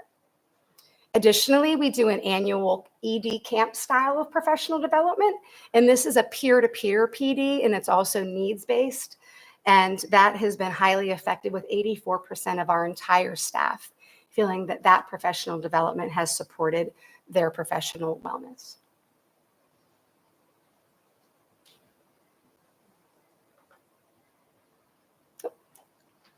And then simple practices such as we have a whiteboard in our lobby. We've got Monday motivation, Tell Me Tuesday, Would You Rather Wednesday, Thankful Thursday, and Fun Friday. It's a really simple thing that we do every day, but when 91% of your staff say that makes me feel good emotionally and it makes our students feel better, it's a really great thing that we've got going on. This is just some simple examples of our staff gratitude stars. They're staff to staff, peer to peer, and pay it forward stars. And the emphasis on teamwork. And there's an example of our whiteboard. Again, small gestures and small activities that really go a long way in promoting wellness for our staff. And our most unique school-wide wellness practice are our STAR clubs. These involved all of our school-age students. And in just 2 years, we've seen a great positive impact on our students as well as our staff. So Miss Ryder Clark is here today to tell us more about our STAR clubs. And again, she's a speech language pathologist at Ruth Eason and the chairperson of our wellness committee. Thank you, Mrs. Girk. Good afternoon. Social time and recreation clubs, or STAR clubs, are a unique and creative way that we embed wellness into our school. STAR clubs were established to provide a structured recreational time for our students and occur on a bi-weekly basis. We have 15 different club options that range from superheroes to exercise to relaxation. All of our families are given the opportunity to select their students' clubs, and some of our students select their own based on preferences. The clubs are staff-led, and everyone participates, from our paraeducators to our teachers to our department chair. Our leaders choose their club's vision based on their own personal hobbies and interests. Each club was created with wellness in mind. Clubs allow our students to work alongside peers from other classes and departments, as well as build relationships with a variety of staff members. The following video will highlight some of our amazing STAR clubs. Young athletes' focus is on fun activities that are important to mental and physical growth. These develop motor skills like balance, flexibility, strength, and coordination. Accessible Play Club allows students with physical limitations to engage in toys, games, and activities by integrating switch-activated toys and virtual games. Cooking Club aims to introduce students to various healthy foods. Cooking Club integrates math concepts and fine motor skills. Relaxation Club allows students who may be overstimulated with their environment to decompress and find their center through the use of calming visuals and music and a diverse selection of sensory items. Walking Club provides cardiovascular health with a low-impact option for students to incorporate more movement in their day while listening to preferred music. Green School Club raises student awareness of environmental issues. They create art projects, care for a live turtle, and the maintenance of school gardens. As you can see, STAR clubs are a wellness win for everyone. Wellness at Ruth Eason would not be complete without the help of our families, and here to share some insight to the parent perspective is Amy Richards. Thanks, Megan. Given the nature of the varied abilities that the children at Ruth Eason have, there's no place where family engagement and wellness are more important than at our school. As a community, the school helps support families' wellness and engagement by the creation of school events, which give them the opportunity to meet, interact, and enjoy a normal day with their children, which cannot happen without careful planning. At the same time, this engagement brings the offering of support, an ear to listen to the challenges of daily life, and often some helpful advice from others who have overcome similar issues in their day-to-day. My favorite example of this for the entire school is our Holiday Lights Extravaganza, sponsored by the PTA. The gym is transformed into a lights wonderland with inflatables, and students can enjoy the experience because they have the supports needed for physical and sensory differences. Families are also invited to attend this event with their children and extended families to experience the joy of the holiday season that may otherwise happen due to their children's complex needs and issues. Many of our families also face financial difficulties, so the school personnel and social work team, together with our PTA, work to provide a free clothing drive, an evening of free childcare during Parents' Night Out, and free support groups with a variety of topics to meet the many challenging needs and questions parents with special needs children may have. Families recognize that the staff works tirelessly for our children. Not only do they handle the academic goals of IEPs, but they work with our children with bathrooming, feeding, managing severe behaviors, and various communication platforms. Families show appreciation by writing notes on stars to staff to hang throughout the building. These notes of gratitude to staff are a simple gesture, but have a huge impact on wellness. The entire school community works together and diligently to ease concerns of raising a child with a disability, answer those difficult questions, provide appropriately engaging social activities, and simply lend support when families might otherwise feel alone and unseen in society. Clearly, the wellness of families and our students is a priority. At Ruth Eason, our kids get to be just that, kids. This requires supports for them to be successful are embedded so seamlessly throughout the day that these children get to be carefree and engaged as possible despite their daily challenges. Ruth Eason is where wellness surpasses disabilities. On behalf of the Wellness Council, we thank Mrs. Jackson for her vision and leadership. We also thank each of you for this opportunity to be able to highlight and showcase what we do for wellness in Anne Arundel County Public Schools. As you can see, wellness is an integral part of what we do as we strive to belong, grow, and succeed. In health and wellness, we thank you. Thank you. Okay, I do see some lights. I'm not quite sure of the order, so Ms. Schelheim, then Dr. Tobin, and Ms. Ellis.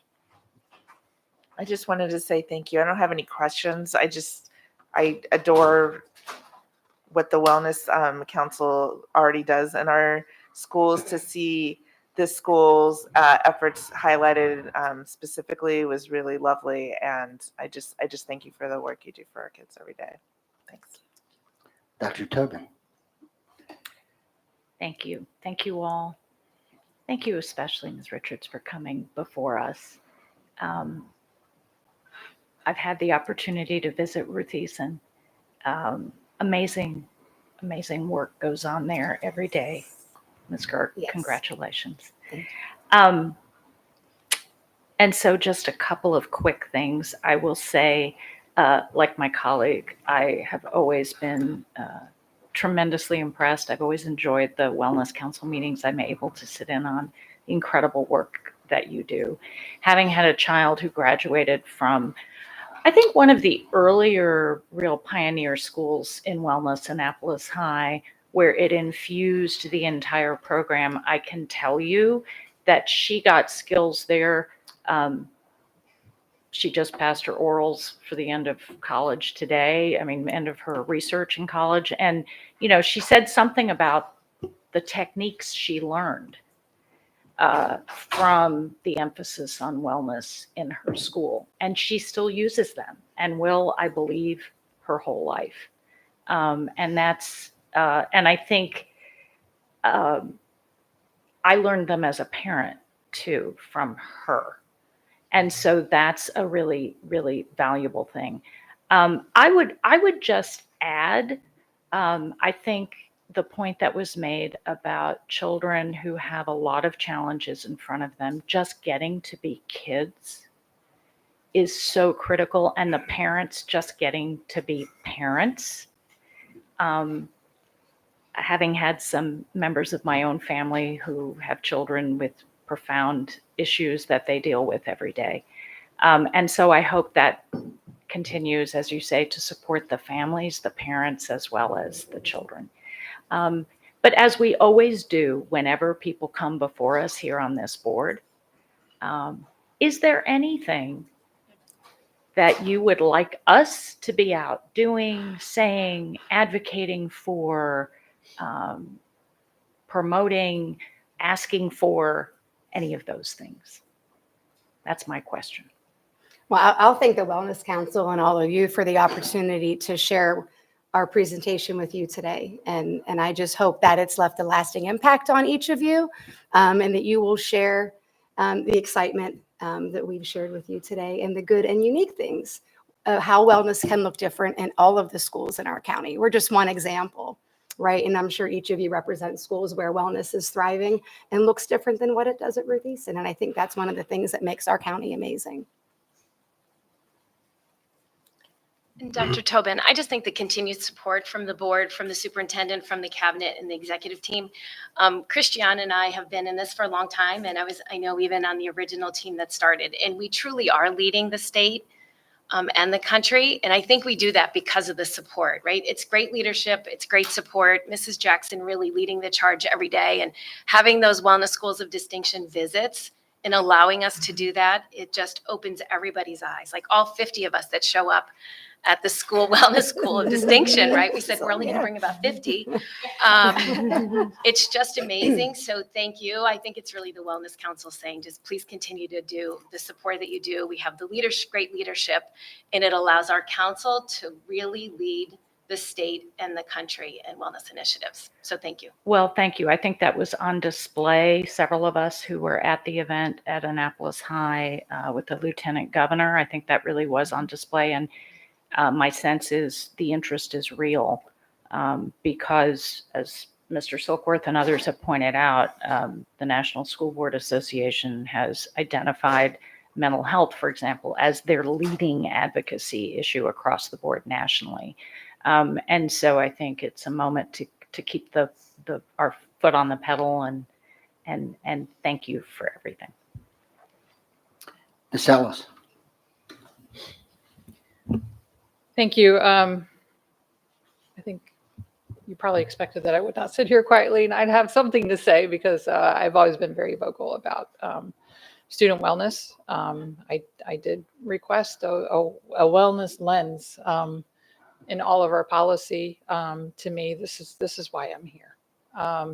And so I want to thank you for a wonderful presentation. I've spoken also often about how much I admire the Montessori method and what that does for students. And Montessori method was developed for students with challenges, and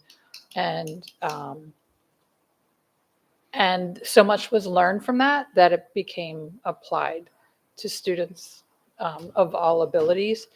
And so my point here is that presenting what's going on at Ruth Parker Easton is really a brilliant way to demonstrate the impacts of considering student wellness in everything you do. It's something that's so important to students, all 85,000 of our students.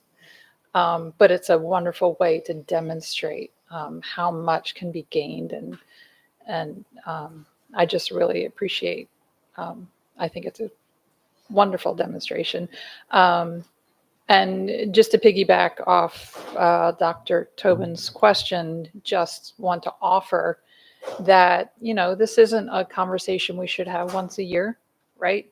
And if ever in your work you identify any sort of barrier and it needs to come to the policy committee for any sort of, way that we can help you, then please always reach out. Thanks so much. Ms. Corkadell. Thank you, President Silkworth, and thank you guys for all that you're doing. I had a quick question and just kind of a thought, almost like a challenge to the district, so to speak. So we have community schools with Blueprint that we are bringing online, we are re-outfitting and such. And so I was looking at the list and I said, okay, well, Tracy's may or may not end up qualifying for community schools because on every year we're always on a teeter with it, for example. But we know we have many schools. And the only thing that made me sad about the presentation was seeing how many schools we didn't have in distinction. Because I know, watching you guys prepare, attending the meetings over multiple years, that there's a lot involved there, and there's a big commitment from its administration. And just like, we have green schools that focus on of distinction. Mayo Elementary, by the way, I just got to do a little bit of personal, not only green school, but wellness school distinction. They continue to thrive. I want to see that in there. And I'm just wondering, as we're developing our community schools, if there's a way to add a little bit more emphasis, because it seems to me like that would be such a good foundation and grounds and environment with the right resources to really take our schools of distinction, and let's double that number. Let's triple that number as we go down the way, because really that wellness will spread. But I think particularly making sure that our community schools are well resourced for and well positioned to do that. I think we have a good opportunity because we are going to be adding some staff there. We are going to be adding some good ideas and some additional dollar opportunities. But, and then just lastly, as Dr. Tobin pointed out, mental health is one of those things that I feel like is elusive. You can't pinpoint it. This is a general phrase that we all say for a lot of things. And I know that our task force continues to work, even though it's no longer a board thing, because it outgrew the board, so to speak. And it really is a community conversation. And so I just wanted to elevate the fact that you guys are out there working with the community. I've seen several of you, at least a couple of you, out in the community events, out at the festivals, not just in the schoolhouse. And that's really the point of success, whether we're talking about substance use prevention, whether or not we're talking about prevention is the best space. And that means we need to be out there and we need to be willing to have those conversations. And wellness is about the whole. And so I know our staff too, they really like what we do in regards to making those options. And it was no surprise to me to see us at 86%, quite frankly. And it's still a little bit of room to grow, which is a good, healthy thing for an organization. So thank you guys so very much. But if there's anything that is happening in our community designated schools that is being planned or unique, I'm looking forward to seeing it. And if you guys have to come visit us more than once a year to do that, I am all for putting that extra time in and effort. Sure. So if I may, and I'm thrilled that you brought up community schools. So the Wellness Council looks at all the schools. So what you saw today, they were the winners just from this year. So we do have numerous winners. There's probably 20 plus, I think, that we've had over the years. I agree, the more the better, right? And I think as a district, as proud as we are with wellness and the initiatives that we take place, I think that will continue to grow. But most recently, we already do our schedule for a year, 2 years out. We've already looked at the community school piece. So I'm so excited to say that not only are we going to do the Wellness School of Distinction visit, we're going to align one of those with a community school. So it's going to be a community school that's also the Wellness School of Distinction. We'll hold one of our meetings where we can showcase the great work both at the community lens as well as that Wellness School of Distinction. So I think you're right with where we are, and our schedule is complete. We don't release it too early, but there will be a visit next year. That's going to be the community school and also a Wellness School of Distinction. Well, there's several that I could think of that would be good candidates for that. I'll wait for the surprise. But Thank you. I think there's probably at least 3 or 4 that I could think of right off the top of my head that would be ranking right up there, outside of our obvious Annapolis High School. Thank you. Thank you, Ms. Corkadell. So I have a few comments, maybe one question. I just would like to thank Ms. Jackson and all the members of the Wellness Council. You know, Ruth Eason is a group of stars. And every single time I go to Ruth Eason, I just have an amazing experience. It always has an impact on me. That video, I don't know, it's just absolutely amazing. So I wrote down a few things. I don't mean to ramble, but at graduations, I often talk about the power of gratitude. And I was so struck by the comment, gratitude unlocks the fullness of life. I mean, to me, that's absolutely amazing. Anytime that I visited Ruth Eason, it's one of my graduations I will not miss. Anytime I visit there, what I come away with is the relationships that have been built with everyone in that school. It's absolutely amazing. And so my hat's off to the great teachers that we have, not just at Ruth Eason, but across the county. And there's so many stars. Boy, did we see a bunch of stars shining up there. That was marvelous. Ruth Eason is such an inspirational. I mean, I just can't tell you how inspirational that school community is. And we talk a lot about our students who have obstacles and they fall. They don't stay down long at Ruth Eason because you all get them back up again. And I think that same thing is true across the county. And Dr. Tobin alluded to the National School Board Association talking about one of our biggest concerns across the country is the mental health of our students and our staff.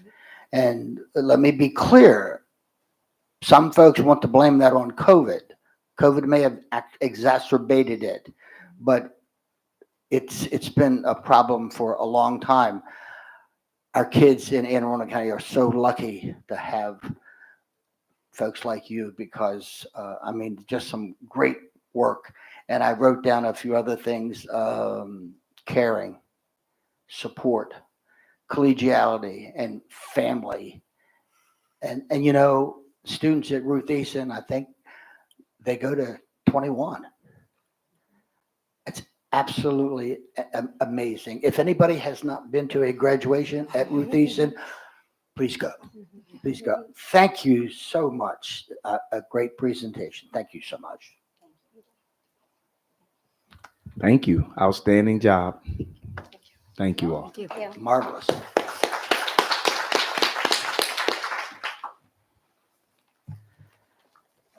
Okay, we're going to be moving on to some consent items, award of contracts. Do I have a motion for a bundle? Yes, let's bundle. I move to bundle items 6.01 to 6.07, please. Second. Okay, we have a motion and a second. Consensus? We have consensus, Dr. Waddell.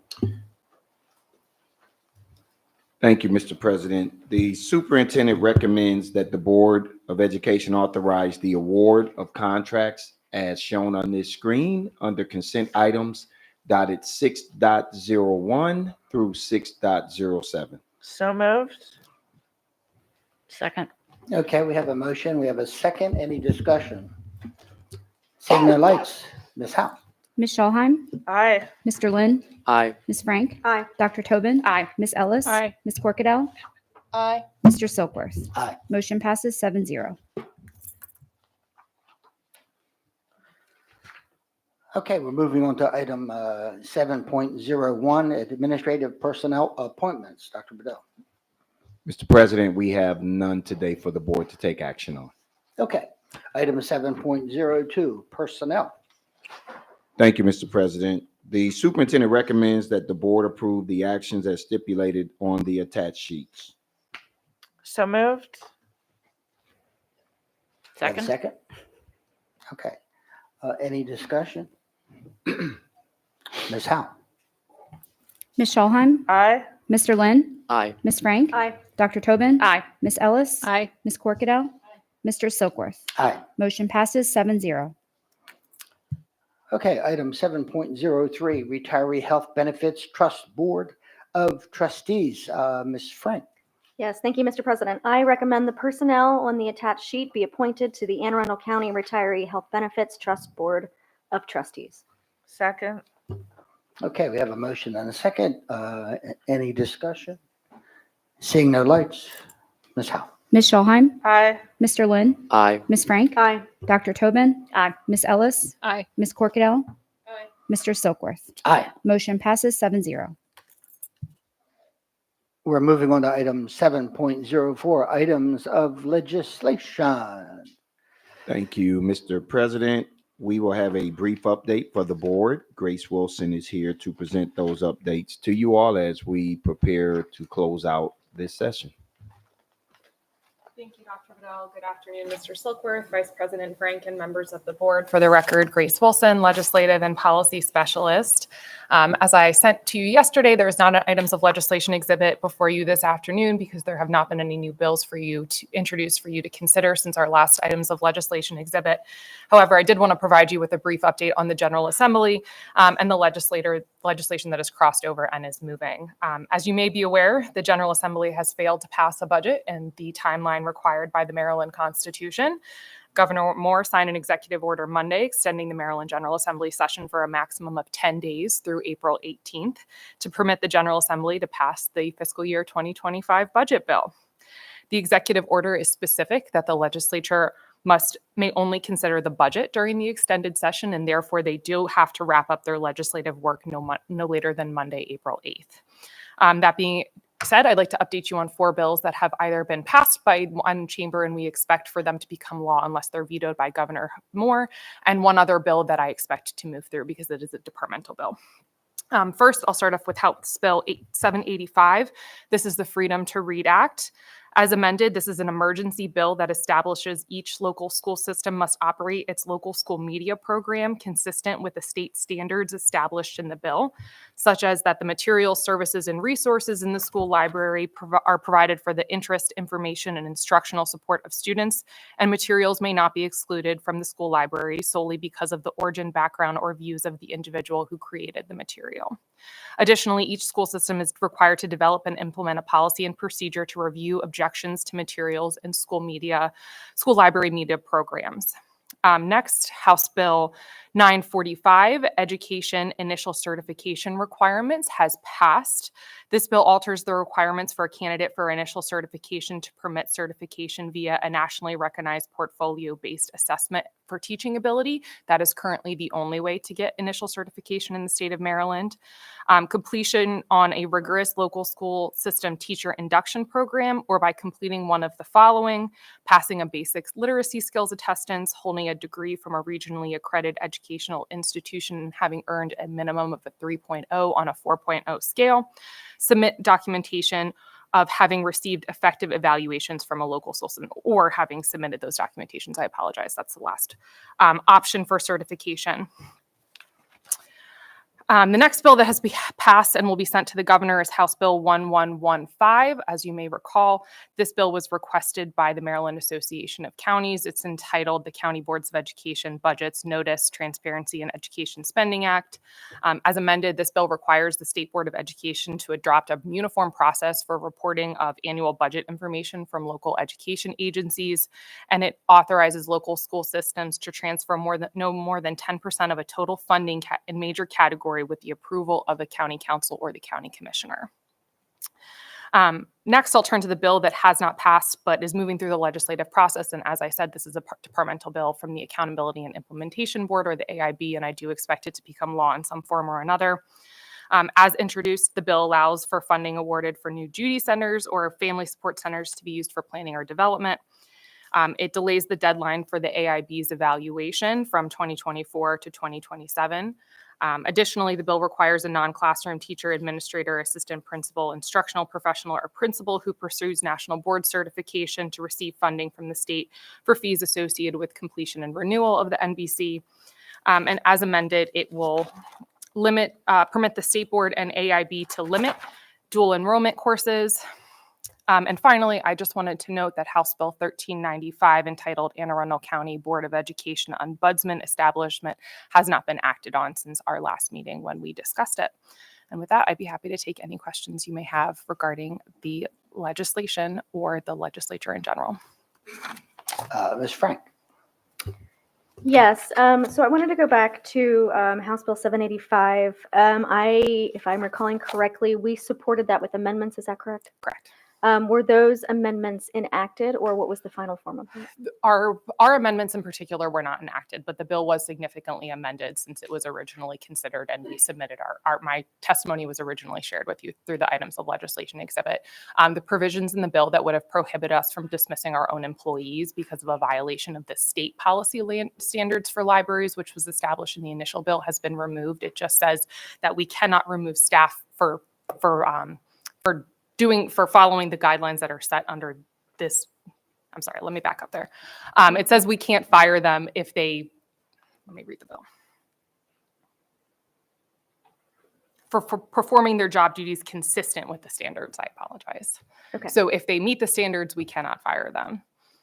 Okay, and then I had some discussion, I brought a motion forward, it wasn't passed, but there was some discussion about referencing the difference between state and county and the school library. Was that included? I know that didn't pass through here, but was the final version, did that encapsulate? Yes, it did. There's the state library standards that apply to state-funded libraries, and then there are separate standards particularly for school libraries that are much more general and much more applicable to the schoolhouse level than what was established previously. Excellent. And then just a question of interest. Did that come through the Senate, that piece, do you know? Yes, I believe the bill has been amended in both houses to match, but let me confirm with you and get back to you offline. Thank you.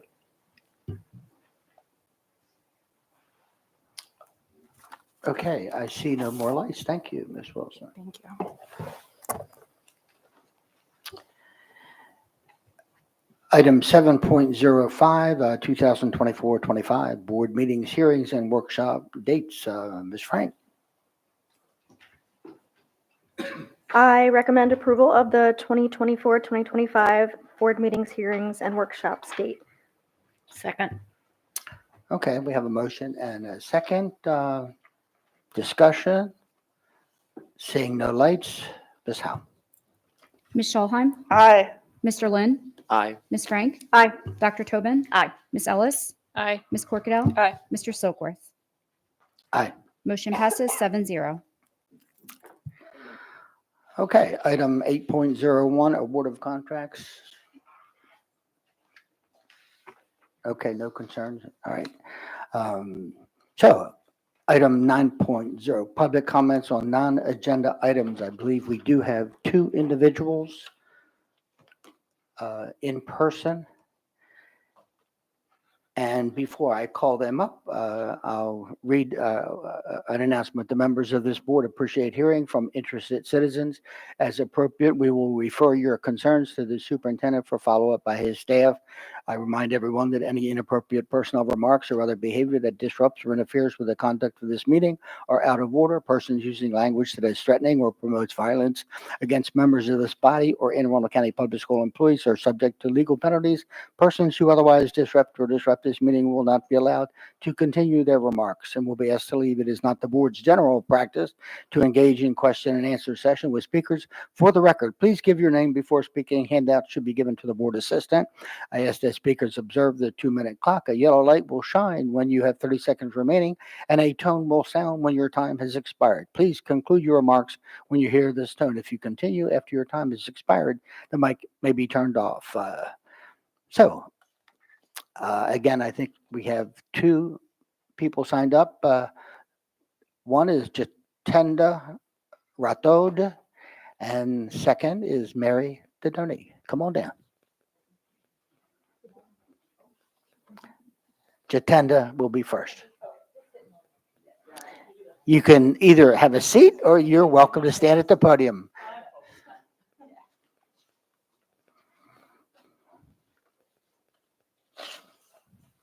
Let me know if everyone gets the handouts and then I can start.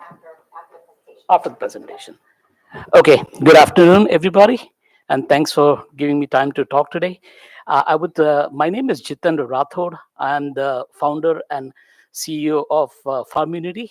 Both my daughters went to Crofton Elementary School and South River, and thank each and every one of you because they have graduated in the college and they're doing very well. So I thank you, all of you, for your work. So the way Farmunity goes is farming and community.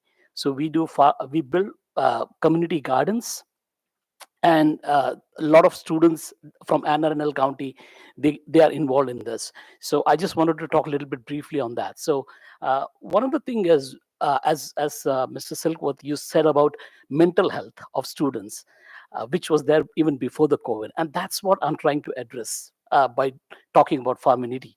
And what we did was last year, me and my wife, we started this community garden at Crofton Library. They gave us 5,000 square feet of land, and we built a garden there. We started with me and my wife, and now we have more than 200 volunteers. 30% of the volunteers are from the schools, the high school students and other schools students, and they've been contributing to this very much. So I'm going to talk about the mental health piece. We know that the Instagram and all those things are really affecting our kids a lot. And there are studies which proves that farming does help. So I think that's what I'm trying to address. So a lot of like North County High School, Phoenix High School, they have also contributed a lot in our gardens. If they were not there, I would not be standing here today. So that's one of the things that we are trying to do. So we are trying to expand in the schools, and I've written to Dr. William Heiser, and they're working on the strategic mission right now to see if they can incorporate this. So we started with one garden at the community Crofton Library, where we produced more than 600 pounds of vegetables was given to people in need. So that's what we did, and we have already started one garden right now. We are at a private school. We are starting another garden, and there are 3 more gardens we are we are building other places. So that's what I came here today, to just spread the awareness and see if we can partner together, start this community gardens at the school, because it does benefit quite a lot for the students. So I think my time is up probably. It is. And Thank you so much. yeah, thank you. Thank you.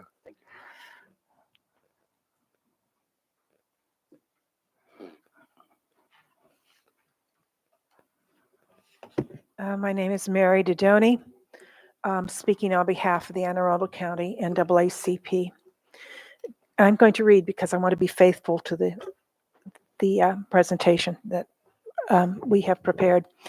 Good afternoon, members of the board and Superintendent Bedell. I'm honored to testify today on behalf of the Anne Arundel County branch of the NAACP under the authorization of Branch President Reverend Ricky Nelson Jones, who has reviewed and approved these statements. As an organization committed to advocating for equality and justice, we thank the AACPS Board of Education and Administration for prioritizing the social and emotional well-being of students in our school system. The NAACP firmly believes that nurturing the social and emotional development of students is essential for their academic success and overall well-being. Research has consistently shown that students who receive SEL instruction exhibit improved academic performance, better behavior, and enhanced interpersonal skills. Furthermore, teachers who incorporate SEL principles in their classrooms experience reduced stress levels and greater retention rates. It is clear that the effective application of SEL principles can lead to more positive outcomes for all students, particularly those who are at risk of being marginalized or unfairly treated. As advocates for social justice, we recognize the importance of addressing biases and ensuring that SEL practices are culturally responsive and inclusive.